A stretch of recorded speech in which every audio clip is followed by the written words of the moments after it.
Hi అండి, welcome back to our channel చిన్ని village vlogs. ఎలా ఉన్నారు అందరూ? బాగున్నారా? నేనైతే చాలా బాగున్నాను. ఈ రోజు ఒక మంచి హెల్దీ రెసిపీతో అయితే మీ ముందుకు వచ్చేసాను. ఆ రెసిపీ ఏంటో తెలుసా? చూపిస్తానండి. రాగి పిండి తోటి రాగి రొట్టె అయితే చేస్తున్నా. నా ఫేవరెట్ అనమాట, నాకు చాలా ఇష్టము. అండ్ నా స్టైల్లో నేను ఎంత ఈజీగా సింపుల్ గా చాలా తక్కువ ఇంగ్రీడియంట్స్ లో చేస్తున్నాను అనమాట. అది ఎలా చేస్తాననేది మీకు కూడా చూపిస్తాను రండి. ఫస్ట్ అయితే 2 కప్స్ రాగి పిండి వేసుకుంటున్నా. టేస్ట్కి సరిపడా సాల్ట్ వేసుకున్నాను. 2 పెద్ద ఆనియన్స్ని ఈ విధంగా కట్ చేసుకున్నా. 3 పచ్చిమిర్చి ఈ విధంగా కట్ చేసుకున్నాను. ఈ ఆనియన్స్ మనకి చిన్న ఆనియన్స్ అయితే ఇంకా చాలా బాగుంటుంది టేస్ట్. ఇంకొంచెం స్పైసీనెస్ కోసం అయితే కొద్దిగా కారం వేసుకుంటున్నా. ఇది ఆప్షనల్, ఒకవేళ కావాలనుకుంటే వేసుకోవచ్చు, లేదంటే లేదు. ఇప్పుడు వీటన్నిటిని కూడా ఫస్ట్ ఈ విధంగా కలిసేటట్టుగా బాగా కలుపుకోవాలి. ఇందులోకి క్యారెట్ తురుము కూడా యాడ్ చేసుకోవచ్చు, టేస్ట్ బాగుంటుంది, ఇంకా హెల్దీ కూడా.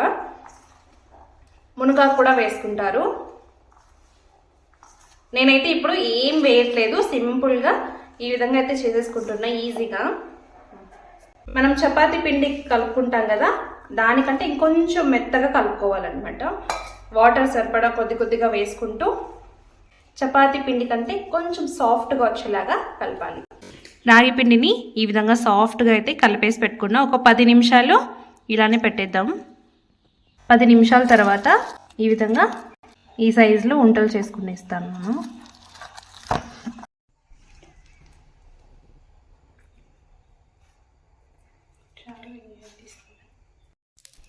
ఆల్రెడీ నేను పెనం పెట్టేశాను. పెనం వేడెక్కింది. ఇప్పుడైతే నూనెని కానీ నెయ్యిని కానీ అప్లై చేసుకోవాలి. నేను ఇక్కడ నెయ్యి వేసుకుంటున్నా.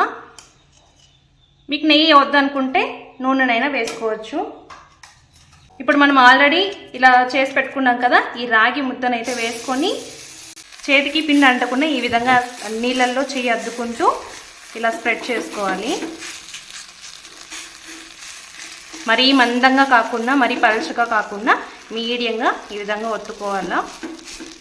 ఇలా డైరెక్ట్గా వేసుకోకపోయినా క్లాత్ మీద అయినా సరే ముందుగానే ఇట్లా రౌండ్గా తట్టుకునేసి తర్వాత పెనం పైన వేసుకోవచ్చు. నేనైతే ఇట్లా డైరెక్ట్గానే కాల్చేస్తున్నాను. మంటని మీడియం టు లో ఫ్లేమ్లో అడ్జస్ట్ చేసుకుంటూ కాల్చుకోవాలి. ఇక్కడ మూత పెట్టేసుకుంటున్నా. ఒక 5 మినిట్స్ కాలనిద్దాం.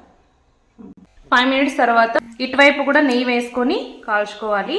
ఈ తెల్లగా ఎందుకు వస్తుందంటే మనం చేతికి పిండి అంటకుండా మనం వాటర్లో డిప్ చేసుకున్నాం కదా హ్యాండ్ని, అందుకనేసి ఇట్లా తెల్లగా ఆయిల్లో అద్దుకున్నట్టయితే ఇట్లా తెల్లగా రాదు. ఇప్పుడు ఇటు సైడ్ కూడా